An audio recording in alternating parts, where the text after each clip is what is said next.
Dumagundong ang malakas na pagsabog mula umano sa mga pumutok na LPG tank at kuryente sa gitna ng malaking sunog sa Santa Mesa, Maynila kaninang umaga. Tanaw yan hanggang sa Skyway.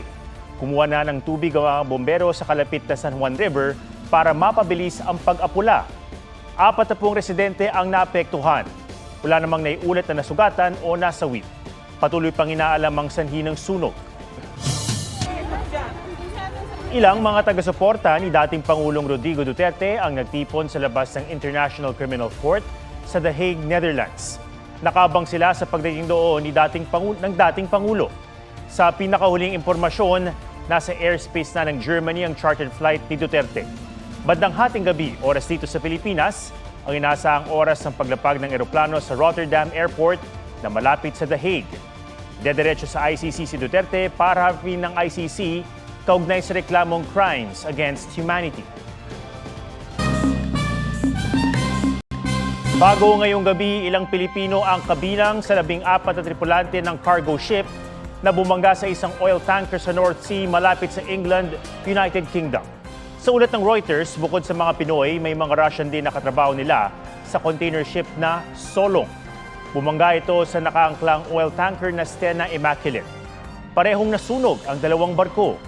Inaalam pa kung Pinoy o Russian ang isang naitalang nawawala mula sa cargo ship na pinaniniwala ang nasawi na. Arestado naman ang Russian na kapitan nito.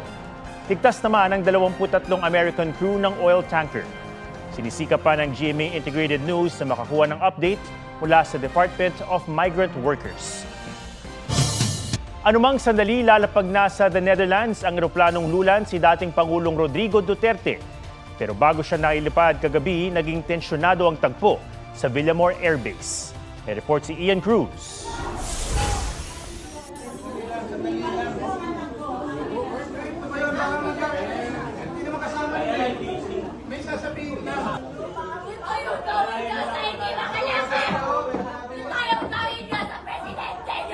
Dama ang tensyon kagabi sa Villamor Air Base ilang oras bago ilipad pa Netherlands si dating Pangulong Rodrigo Duterte. Pinasasakay na ang dating Pangulo sa eroplano pero pumalag ang kanyang kampo.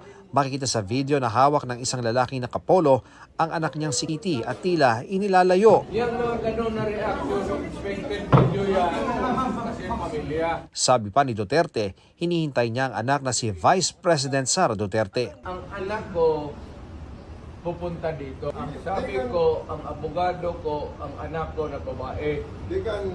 They can visit you at your detention center. Hindi matatapos ito, sir, pag hindi kayo sumunod. And Napakasimple lang din. allow me to consult my lawyer who is my daughter. Sa isang punto, inaresto ni CIDG Chief Major General Nicolas Torre III si dati Executive Secretary Salvador Mejaldea dahil pinipigilan umano nito ang pagkuha kay Duterte. Pasok namin ang ginawa ko. Nakatayo mo na ako dito.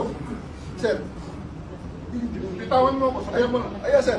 Bitawan mo na ako. Abis ako. Bitawan mo ako. You are under arrest for obstruction of justice 1829, sir. Let's go. Okay. Bosas, please. Bosas.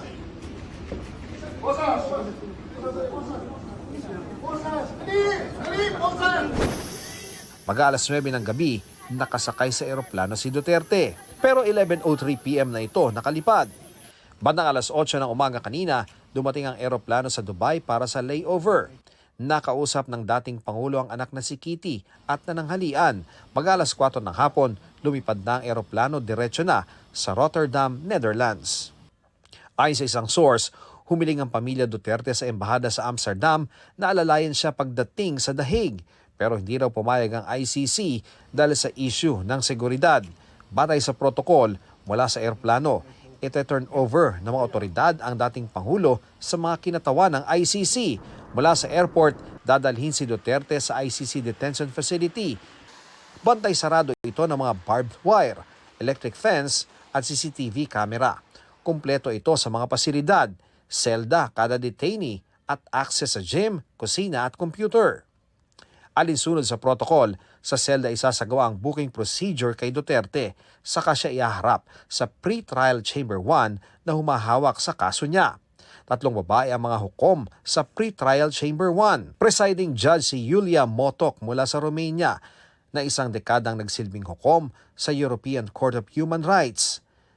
Judge Rain Alapini Gansu mula Benin sa Africa na naging hukom sa Permanent Court of Arbitration at Judge Socorro Flores Liera mula Mexico, isa sa mga naging aktibo sa pagbuo ng ICC sakaling makitaan ng basihan ng crimes against humanity laban kay Duterte sa kasisimula ng trial o paglilitis. Bubuo ng trial chamber at magkakaroon ng mga bagong hukom ayon kay ICC Assistant to Counsel Attorney Cristina Conti. Ang paglilitis sa isang kasong crime against humanity pwedeng tumagal ng 8 taon. Pinakamabilis na raw ang 2 taon. Git naman ni Pangulong Bongbong Marcos, sumunod sa proseso at iginalang ang karapatan ng dating Pangulo sa pag-aresto sa kanya. Nilinaw rin ng Pangulo na ang pag-aresto kay Duterte ay pagtupad sa obligasyon ng Pilipinas sa International Police o Interpol. Hindi natin mahindian ang Interpol. Pag sinabi sa atin, tulungan nyo kami, kailangan namin kunin itong taong ito. Dahil kung maalala ninyo, lahat ng mga tumakas dito sa Pilipinas, kagaya ni Alice Go, kagaya ni Arnie Tevez, kung sino-sino pa, pati naman yung mga human trafficking sa Myanmar, pati sa mga nadadamay. Ian Cruz nagbabalita para sa GMA Integrated News. Matapos mabigong makita ang ama kagabi, sinundan ni Vice President Sara Duterte si dating Pangulong Rodrigo Duterte na inilipad pa The Hague sa the Netherlands. Lumipad kaninang umaga si VP Sara at nag-layover sa Dubai. Nasa ang bukas ang dating niya sa Amsterdam. Ang kapatid niyang si Congressman Paulo Duterte, sinasabing sinundan din ng ama matapos mabigyan ng flight clearance ng kamera papuntang Netherlands at Japan. Samantala, hindi kinatigan ng Korte Suprema ang hiling na temporary restraining order ni na dating Pangulong Duterte at Senator Bato de la Rosa para pagbawalan ng gobyerno na makipagtulungan sa ICC at Interpol. Ayon sa Supreme Court, bigo ang mga petitioner na magpakita ng malinaw na karapatan para agarang maglabas ng TRO. Binigyan ng hanggang 10 araw para magkomento sina Duterte at de la Rosa. Nagsagawa naman ng special raffle ang SC para sa magkahiwalay na petisyon ni Davao City Mayor Baste Duterte at Kitty Duterte para iutos na ibalik sa Pilipinas at iharap sa kanila ang ama. Hindi raw matanggap ng mga naulila ng extrajudicial killings ng Duterte administration na pinagmumukha ng biktima ngayon si dating Pangulong Rodrigo Duterte. Hindi rin daw sila kontento na si Duterte lang ang mananagot sa drug war. Nais silang panagutin din ng mga kasamahan ng dating Pangulo. Sa panayam naman ng Super Radio DZBB, sinabi ni Attorney Cristina Conti, ICC Assistant to Counsel, na nakatitiyak daw siyang may 3 pangalan sa dokumento ng ICC. Noon pa raw, sinisilip ng ICC na bukod kay Duterte, responsable rin ng mga dati niyang PNP chief na sina Senator Bato de la Rosa at retired Police General Oscar Albayalde. Si de la Rosa sinabing handa siyang magpa-aresto kung isyohan din siya ng arrest warrant ng ICC. Sinisika pa ng GMA Integrated News na makuna ng reaksyon si Albayalde. Pagpapaarest ako pag may arrest warrant na. Paano ko entertain nila doon kung wala akong sarado pa rin, hindi ko papasukin doon. Di ba? Hindi ko papasukin. So, kung meron, then ready ako. 60 pamilya sa Parañaque ang nasunugan. Ang mitya ng apoy, ayon sa isang residente, ay naiwang sinaing. May report si Nico Wahe. Pasado alas 4 ng hapon, nakunan ng residenteng ito mula sa rooftop ang nasusunog na bahay sa Barangay BF Homes, Parañaque. Ilang saglit pa, lumaki at kumalat ang apoy. Ayon sa isang residente, katabi nila ang bahay na pinagmulan ng apoy. Nagsimula po yung sunog dahil po sa sinaing po, naiwan po yung sinaing hanggang sa hindi po napansin. Kumalat po kasi mabilis na yung pangyayari dahil po puro kahoy po yung mga nasunog po hanggang sa umabot na po sa bahay namin. Agad daw silang nakatakbo palabas. Lahat naman po ng parents ko, naligtas naman po at may naisalba naman po kami kahit papaano. Nakapwesto kami ngayon sa isang rooftop dito sa Masville, Barangay BF Homes, kung saan sa likuran ko makikita nyo yung bahay na yon na pinagmulan daw nitong malaking sunog na ito na nasa ika-4 na alarma na. masisikip yung kalsada rito sa Masville at maging yung Eskinita, papasok rito sa mga kabahayan rito. Malakas din ang hangin na siyang talagang nagpapahirap sa BFP at sa mga fire volunteer. Ito pong area na ito sa Masville, talaga pong wala po talagang access dito. One way in, one way out. Ang residente namang nagvideo mula sa rooftop, unang naisalba ang mga alagang pusa, aso at ilang manok. Nasawi raw ang iba pang manok niya. Bumilis agad ang apoy. Lumakas ang apoy eh. Tapos, Ayun, nagpanik ang mga tao. ayon sa BFP, nasa 60 pamilyang naapektuhan sa mahigit 30 bahay na natupok. May minor injury naman ang ilang residenteng tumulong sa pag-apula. Nasa 375,000 pesos ang halaga ng pinsala sa sunog na iniimbestigahan pa ang sanhi. Nico Wahe, nagbabalita para sa GMA Integrated News. 61 araw bago ang eleksyon 2025, patuloy ang pag-iikot ng mga senatorial candidate para talakayin ng mga tututukan nilang mga pangangailangan ng taong bayan. May report si Chino Gaston. Gustong repasuhin ni Congressman Erwin Tulfo ang Universal Healthcare Law. Mas malakas na proteksyon para sa kababaihan ang iginiit ni Congresswoman Arlene Brosas. Pinahalagahan ni Senator Pia Cayetano ang malusog at aktibong pamumuhay. Nakipagdialogo sa mga estudyante si Attorney Angelo de Alban.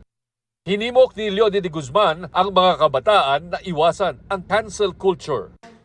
Maayos na supply sa tubig ang isinusulong ni Mimi Doringo.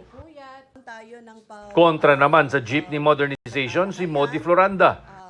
Hustisya sa mga biktima ng extrajudicial killings ang isusulong ni Amira Lidasan.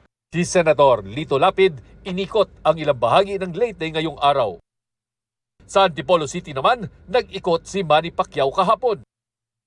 Development, Peace at Tourism ang isinulong ni Ariel Querubin sa Marawi.